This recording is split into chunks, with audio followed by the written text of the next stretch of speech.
আসসালামু আলাইকুম। আমার শিক্ষক নিবন্ধন পরীক্ষার ভাইভা ছিল 10 তারিখে, আর আমি 9 তারিখ সকালবেলা চট্টগ্রাম থেকে ট্রেনে করে ঢাকার জন্য রওনা দিয়েছিলাম।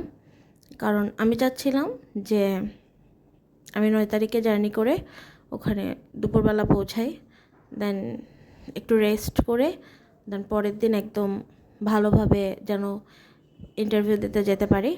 তো ওখানে প্রায় 2টার দিকে পৌঁছালাম।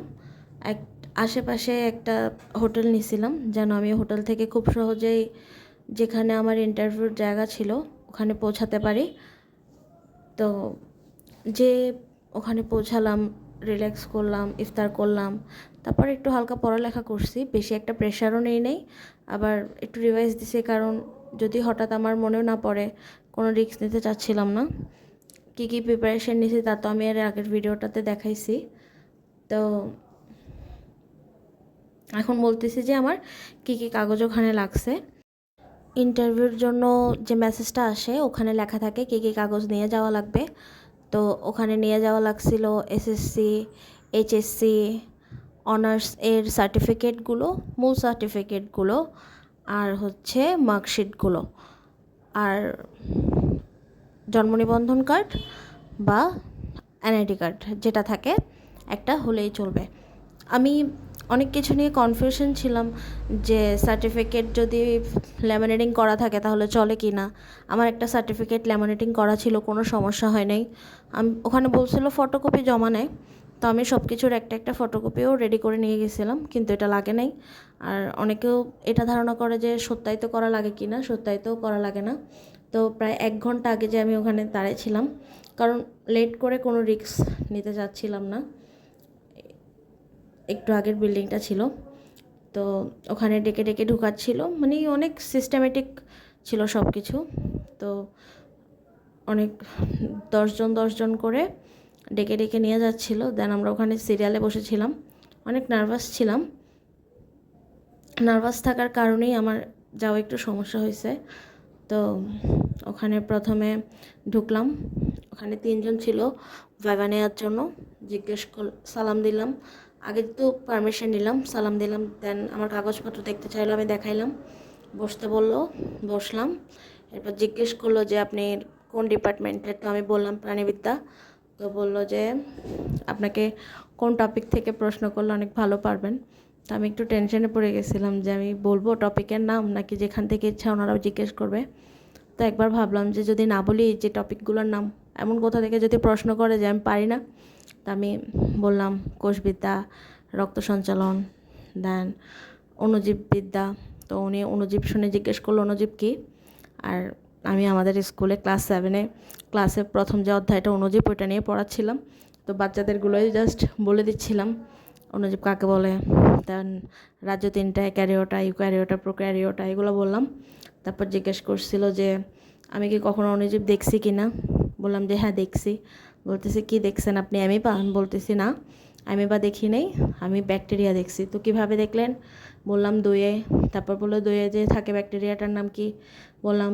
এরপর জিজ্ঞেস করলো আমাদের পাকস্থলীয় তো কিছু গুরুত্বপূর্ণ ব্যাকটেরিয়া থাকে, তো ওগুলো সব বললাম। এরপরে আমাকে জিজ্ঞেস করছিল যে পাকস্থলীতে থাকে এরকম 2টা ব্যাকটেরিয়ার নাম বলেন। আমি ওইটা তখন মাথায় আসতেছিল না, আমি এত নার্ভাস হয়ে যাচ্ছিলাম। তো বলতেছে আচ্ছা ঠিক আছে, সমস্যা নেই, আপনি যান। তো দেন চলে আসছি। তো মনে হয়েছে যে আমাকে যা জিজ্ঞেস করছে আমি পারছি, কিন্তু একটা জিনিসই টেনশন হচ্ছে যে আমি নার্ভাস হয়ে গেছিলাম। ওইটা আমার বডি ল্যাঙ্গুয়েজে বোঝা গেছে কিনা, যে ওনারা ভাববে কিনা যে আমি এত নার্ভাস মানুষ পড়াবো কীভাবে, এটাই সমস্যা। মানে নার্ভাস হওয়া যাবে না, ওখানে প্রশ্ন উত্তর না পারলেও এত একটা সমস্যা নেই। আর 20 নম্বরের যে পরীক্ষা, 20 নম্বরের ওইখানে 12 নম্বর হচ্ছে রেজাল্টের উপরে। আর আমি দেখছি যে আমার এসএসসি, এইচএসসি, অনার্স ওখানে 4 দিয়ে 12 দিয়ে, এরপর সব কাগজপত্র ঠিক থাকলে ওখানে ওকে লিখে দিচ্ছিল। তো ওই ওকে লেখাটাও দিছে, বাকি আছে 8 নাম্বার। এখন জানি না কি হয়, মোটামুটি তো ভালোই গেছে সব কিছু।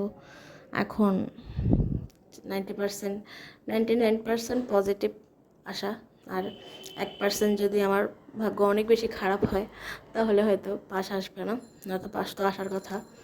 এখন এই তো জানি না। তো এই একটা জিনিসই যে ওখানে নার্ভাস হওয়া যাবে না। আমি নার্ভাস হয়ে গেছিলাম দেখে আমার এখন একটু একটু টেনশন হচ্ছে না, তো এই টেনশনটাও হয়তো হইতো না।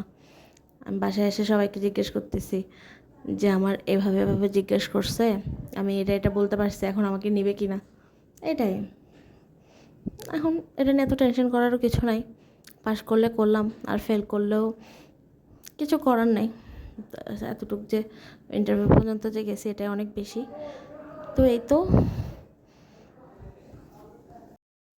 ওখানে ঢোকার আগেই বলে দিয়েছিল, ওখানে যে মানুষগুলো ছিল কাজ করতেছিল ওনারা বলে দিয়েছিল যে আপনি দরজা সামনের দিকে ধাক্কা দিয়ে খুলবেন, ঢুকবেন, এরপর বের হওয়ার সময় সামনের দিকে ধাক্কা দিয়ে বের হবেন। তো আমার ঢোকার সময় তো খেয়াল ছিল যে আমার দরজাটা সামনে দিয়ে ধাক্কা দিয়ে ঢুকতে হবে।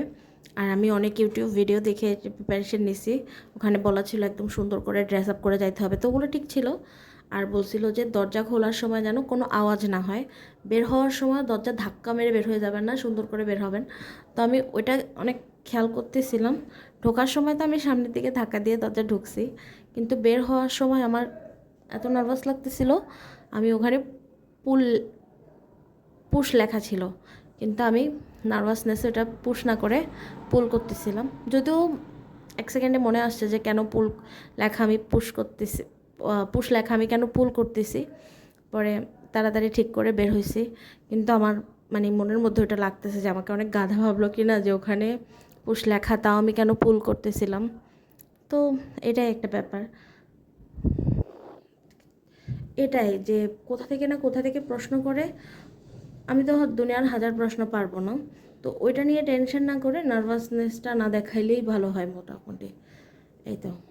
আর ওখান থেকে বের হয়ে 1 ঘন্টার মধ্যে আমার এক্সাম শেষ হয়ে গেছিলো। 11:30 বাজে আমাকে ঢুকাইছে, 12:30টার মধ্যে আমি বের হয়ে গেছি। মানে আমার মাথার উপর থেকে একটা অনেক বড় বোঝা নেমে গেছে, পরীক্ষাটা ভালো হোক খারাপ হোক। এরপর আমি ঘুরলাম, অনেক জায়গায় গেলাম, ভালো ভালো খাবার খাইলাম যদিও ইফতারের পর। তারপরে ওই দিন ওখানে ঘুরে টুরে রেস্ট করে পরের দিন সকালবেলা আবার গাড়িতে উঠে গেছি চট্টগ্রাম আসার জন্য।